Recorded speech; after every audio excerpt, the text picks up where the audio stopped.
to our channel Ammi Chutney. இன்னைக்கு Wednesday வெரைட்டில நம்ம பார்க்க போறது சிதம்பரம் ஃபேமஸ் thiruvathirai களி. இந்த ஸ்வீட்டுக்கு thiruvathirai களின்னு ஏன் பேர் வந்ததுன்னு உங்களுக்கு தெரிஞ்சா மறக்காம கமெண்ட் பண்ணுங்க. இப்போ இந்த thiruvathirai களியை எல்லாருக்கும் பிடிச்ச மாதிரி இன்ட்ரெஸ்டிங்கா எப்படி செய்யறதுன்னு பார்க்கலாம் வாங்க. இதுக்கு தலையை தட்டி 1 கப் அளவுக்கு பச்சரிசி எடுத்துக்கலாம். அதே அளவுள்ள கப்பால 1 கப் அளவுக்கு துருவின தேங்காய். 1 கப் அரிசிக்கு 1.5 கப் அளவுக்கு வெல்லம் தேவைப்படும். நாட்டு சர்க்கரையாக இருந்தால் 2 கப் அளவுக்கு எடுத்துக்கலாம்.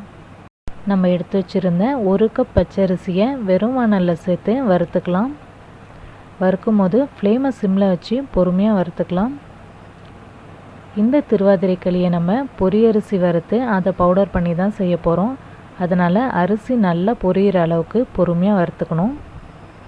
இப்போ எல்லா அரிசியும் பொரிஞ்சு பொரியரிசிலேருந்து நல்ல ஒரு வாசம் வரும். இந்த ஸ்டேஜில் ஸ்டவ்வை ஆஃப் பண்ணிவிட்டு பொரியரிசியை ஆற வச்சு அதுக்கப்புறமா மிக்ஸி ஜாரில் சேர்த்து பவுடர் பண்ணிக்கலாம். பொரியரிசியை ரவை பதத்துக்கு பவுடர் பண்ணிக்கலாம். இப்போ ஒரு குக்கரில் எந்த கப்பால் அரிசி எடுத்தோமோ அதே கப்பாலேயே 4 கப் அளவுக்கு தண்ணி சேர்த்துக்கலாம். தண்ணி கொதி வர்ற ஸ்டேஜில் பவுடர் பண்ணி வச்சுருந்த பொரியரிசியை சேர்த்து கட்டிப்படாமல் நல்லா கலந்து விட்டுக்கலாம். டேஸ்ட்டுக்காக கொஞ்சமாக உப்பு சேர்த்து மறுபடியும் நல்லா கலந்து விட்டுக்கலாம். பொரியரிசி பவுடர் சேர்த்து கொஞ்ச நேரத்திலேயே திக்காக ஆரம்பிச்சிடும். அதனால் கட்டிப்படாமல் நல்லா கலந்து விட்டுட்டு ஒரு கொதி வர்ற ஸ்டேஜில் நம்ம விசில் வச்சிடலாம். இது மாதிரி கொதி வர ஸ்டேஜில் குக்கரை மூடி போட்டு 2 விசில் வச்சிடலாம்.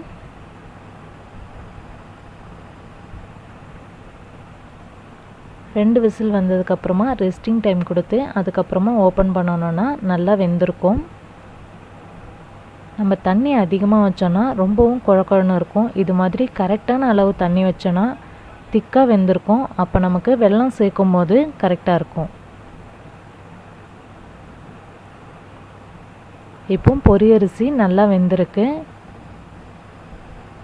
இதை இப்போ நல்லா கலந்து விட்டுட்டு அதுக்கப்புறமா வெல்லம் சேர்த்துக்கலாம். இதை நல்லா கலந்து விட்டுட்டு சூடாக இருக்கும் போதே நம்ம எடுத்து வச்சுருந்த 1.5 கப் வெல்லத்தையும் சேர்த்துடலாம். ஒரு தடவை நல்லா கலந்து விட்டுட்டு அதுக்கப்புறமா ஸ்டவ்வை ஆன் பண்ணிக்கலாம்.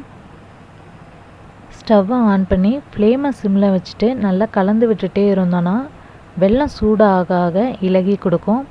அப்போ கட்டிப்படாமல் நல்லா கலந்து விட்டுட்டு வெல்லத்தோட பச்சை ஸ்மெல் போகிற வரைக்கும் ஒரு 2 நிமிஷம் நல்லா வேக வச்சிடலாம். இப்போ இதில் நம்ம துருவி வச்சுருந்த 1 கப் தேங்காயும் சேர்த்து நல்லா கலந்து விட்டுக்கலாம். தேங்காய் துருவும் போது நல்லா நைஸாக துருவி எடுத்துட்டோன்னா நல்லாயிருக்கும். தேங்காய் நல்லா கலந்ததுக்கப்புறமா 2 ஸ்பூன் அளவுக்கு நெய் சேர்த்துக்கலாம். நெய் சேர்த்து நல்லா கலந்து விட்டுட்டு அதுக்கப்புறமா வாசனைக்காக ஒரு 2 ஏலக்காயை பவுடர் பண்ணி வச்சுருக்குறோம், அதையும் சேர்த்துக்கலாம். இப்போது இது எல்லாத்தையும் நல்லா கலந்து விட்டுக்கலாம். களின்னு சொன்னாலே குழன்னு நல்லா இருக்காதுன்னு நினைப்போம். ஆனால் இந்த thiruvathirai களிக்கு பொரியரிசியை பவுடர் பண்ணி கூடவே தேங்காய்லாம் சேர்த்து செய்கிறதுனால வாசமாக டேஸ்ட்டாக நல்லாயிருக்கும். இப்போ நமக்கு சிதம்பரம் ஃபேமஸ் thiruvathirai களி ரெடி ஆகிடுச்சு.